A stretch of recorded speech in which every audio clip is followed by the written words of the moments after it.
Hi guys, I'm going to do a review of the 2015 film Poltergeist. It is a remake of the 1982 film of the same name. Now whenever you do remakes, it's always very tricky because a lot of times remakes are not very well done. Now I'm not totally against remakes, I don't hate all remakes, there are actually quite a few I do enjoy.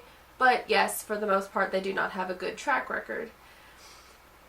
And I feel that remakes are good sometimes, like if something's really dated or if you can actually add something to the story or put enough in it to where it's, in essence, a similar story, but there's enough to it to where it's, it warranted another film. But just most of the time, either remakes tend to be like shot-for-shot remakes, which kind of just defeats the entire purpose of making another film, or the remake is so different that it's only similar in title only, and that can annoy you too because it's like, why to even call it a remake, just do another film with a different title, because these films have nothing to do with each other.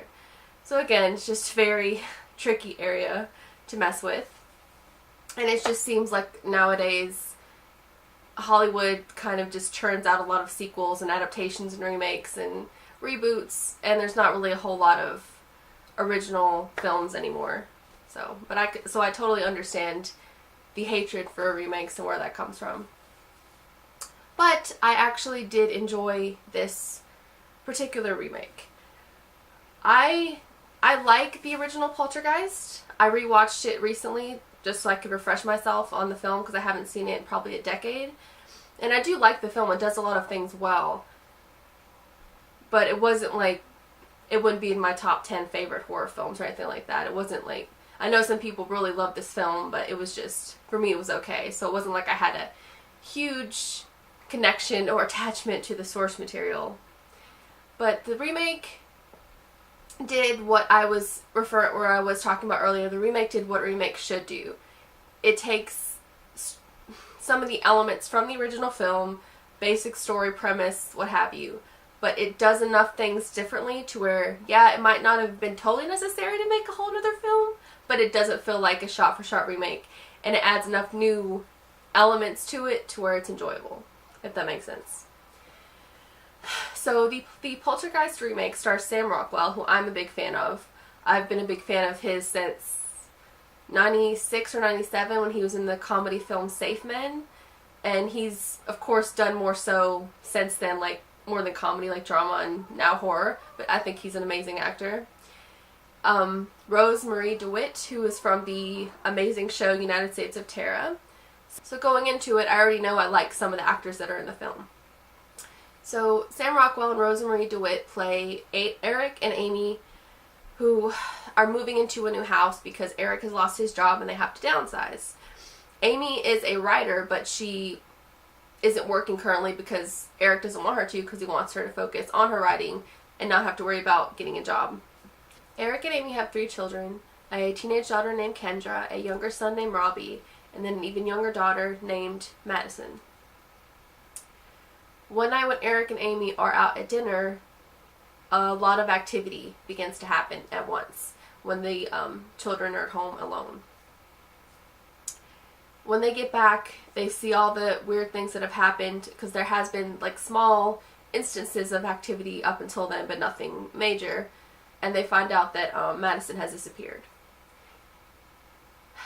And then, of course, they discover shortly after, they hear her voice coming from the television.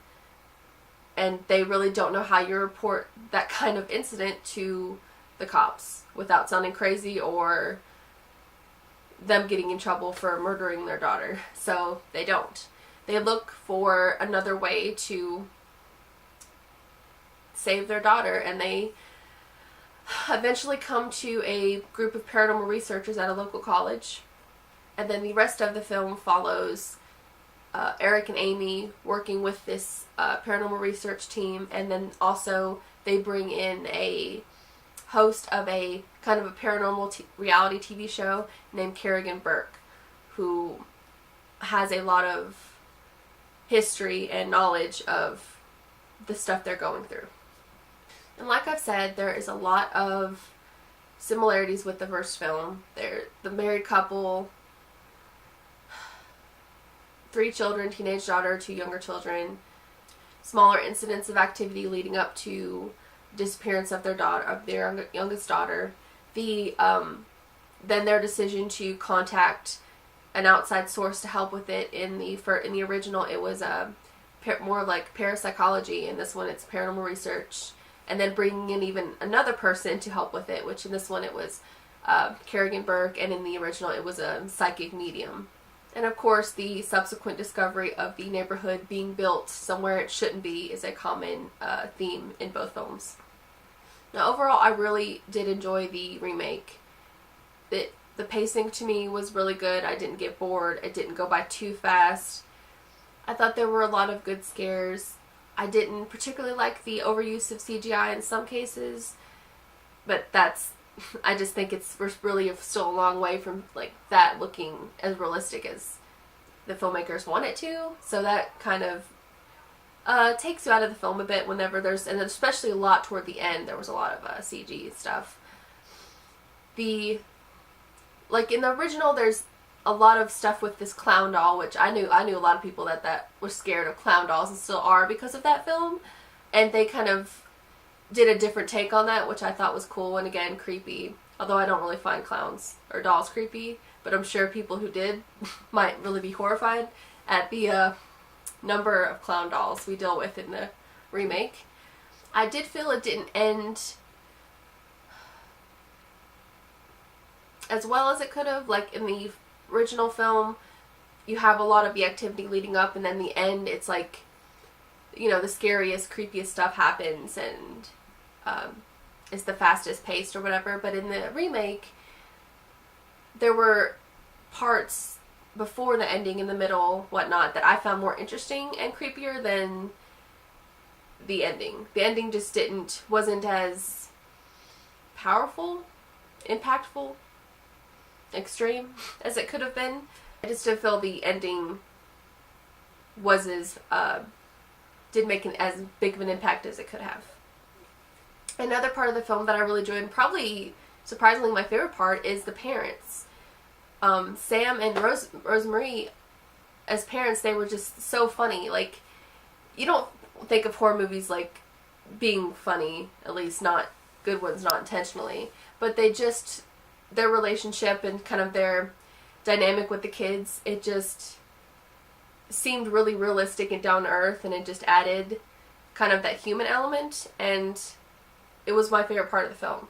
Which, again, I know it's weird, but yeah, I just thought they played really well off each other, and I always like it when you have more realistic characters like that, because it makes you more invested in them when stuff's happening to them, rather than just, you know, you're watching these kind of bland personalities and you kind of don't care whether they get beheaded or disemboweled or whatnot. But yeah, so I liked that. But overall, I give the remake of Poltergeist a 7. Not quite an 8 just because of some smaller problems I had with it, but a 7 out of 10. It was really enjoyable, and I think regardless if you really liked the original or not, I think you'll still enjoy this one, because there was just enough added to it and changed to make it feel like a different film, which is what I think most remakes should aim for. But that was my review of Poltergeist, and as always, thank you so much for watching. Bye.